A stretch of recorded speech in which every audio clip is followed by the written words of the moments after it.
السلام عليكم ورحمة الله. فيديو النهاردة هكلمك فيه عن أشهر 5 روائح بتشمهم في عربيتك، وكل ريحة فيهم ليها سبب وليها حل. هقولك إيه معناهم وإمتى تقلق، وهقولك على أخطر ريحة فيهم ما ينفعش تكمل مشوارك عليها نهائي ولازم توقف وتفحص فورا. وفي آخر الفيديو لو عندك أي ريحة مزعجة في سيارتك ومش عارف سببها، اكتب لي في التعليقات إيه المشكلة وهقولك سببها بإذن الله.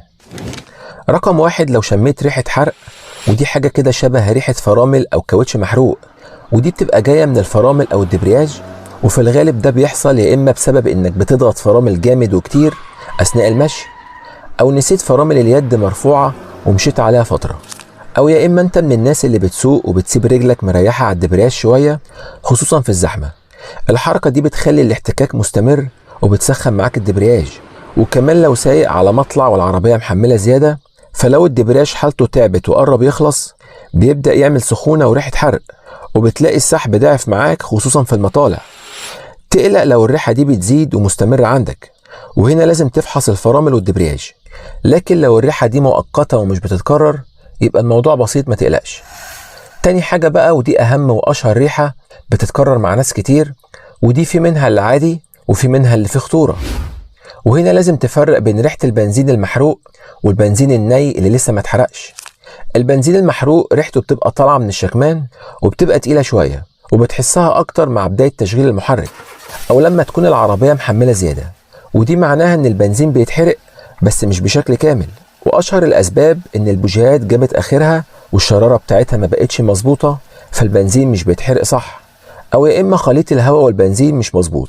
والريحة دي هنا ما فيهاش خطورة، ولكن اللي انت هتعمله عشان تتأكد من خليط الهواء والبنزين، هتفحص فلتر الهواء عشان لو مسدود الهواء هيقل والبنزين هيزيد، وتفحص البوابة عشان لو متوسخة الهواء مش هيدخل صح.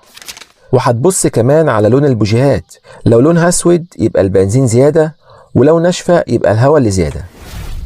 وطبعا لمبة التشيك انجن لو منورة عندك يبقى تعمل فحص كمبيوتر، وغالبا هيبقى حساس الاكسجين او حساس الهواء، حاجة منهم فيه مشكلة. اما ريحة البنزين الني اللي مش محروق وده الاخطر، فالريحة دي بتبقى واضحة جدا داخل العربية او حوالينها، والكلام ده حصل عندي فعلا. وهنا لازم توقف فورا وتنزل تبص على فلتر البنزين والخراطيم المتوصلة بيه، وتبص على الخراطيم اللي داخلة للرشاشات عند المحرك، وترفع الكنبة الخلفية وتبص على ترمبة البنزين والخراطيم الداخلة والخارجة منها. التسريب هيبقى في حاجة من كل دول غالبا، وانا عندي هنا كان التسريب من الخرطوم اللي خارج من الترمبة هو اللي كان بيسرب عندي.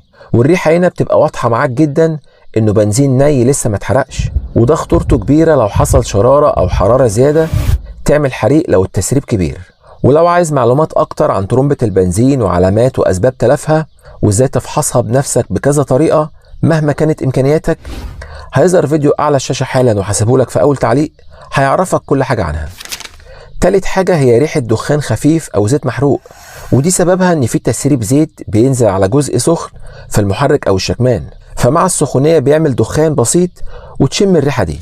وأكتر أماكن فيهم ترشيح زيت من عند جوان غطا التكيهات في أعلى المحرك، أو ترشيح زيت حوالين المحرك متساب بقاله فترة، ودي ما فيهاش خطورة، بس لو سبتها مع الوقت هتبوظ معاك الجوانات والخراطيم القريبة من السخونة، فلازم تحدد مكان التسريب وتحله. وهسيب لك فيديو في اول تعليق على الفيديو ده هيعرفك كل اسباب واماكن تسريب الزيت وازاي تكتشفها بنفسك، ولون الدخان اللي بيطلع من الشكمان معناه ايه، ونوع الزيت اللي المفروض تستخدمه بناء على حالة المحرك عندك. اتفرج عليه، مهم جدا، هيعرفك كل حاجة عن الزيوت ومشاكله وازاي تتصرف. رابع حاجة معانا هي ريحة بلاستيك او سلك محروق، ودي ريحة كهرباء لازم تاخد بالك منها، وده بسبب حمل زيادة في الكهرباء عمل سخونية على السلك، او فيشة مش مظبوطة او فيها تلامس ضعيف، او فيوز اتحرق. وهنا لازم تفحص علبة الفيوزات الداخلية وتبص تحت التابلو وحوالين الولاعة، وتبص على اي اضافات كهربائية عندك لو الريحة دي جاية من داخل الصالون. لكن لو الريحة جاية من بره هتفتح الكبوت وتبص على الفيوزات الخارجية، وتبص على اي سلك لونه غامق او سايح او ريحته وحشة. ونفس الكلام هتعمله مع اي فيشة ظاهرة قدامك، خصوصا لو الريحة دي ظهرت فجأة ومستمرة. اما بقى لو في ريحة عفونة او رطوبة، فدي بتبقى يا اما انت غسلت العربية من جوه وفي مية تحت فرش الارضية ما نشفش كويس، ولو الريحة جاية مع تشغيل التكييف يبقى يا اما فلتر التكييف محتاج يتنضف او يتغير، او الدورة بتاعت التكييف نفسها محتاجة تتنضف. ولو في اي اصوات غريبة او اي ريحة ظهرت عندك فجأة، او لمبة الاعطال نورت، او في اي مشكلة حصلت عندك بصفة عامة، اكتب لي في التعليقات ايه المشكلة وهقول لك سببها وازاي تحلها باذن الله. ولو انت لسه مبتدئ في عالم السيارات والدنيا متلخبطة معاك، فهسيب لك رابط في اول تعليق، افتح الرابط واختار الفيديو او الصيانة او المعلومة اللي انت محتاجها، واي حاجة واقفة معاك اكتبها لي في تعليق، وباذن الله ارد عليك في اسرع وقت. اتمنى اكون وصلت معلومة. ما تنساش تعمل مشاركة للفيديو عشان غيرك يستفيد، ولايك للفيديو لو عجبك، واشترك معنا في القناة. والسلام عليكم ورحمة الله وبركاته.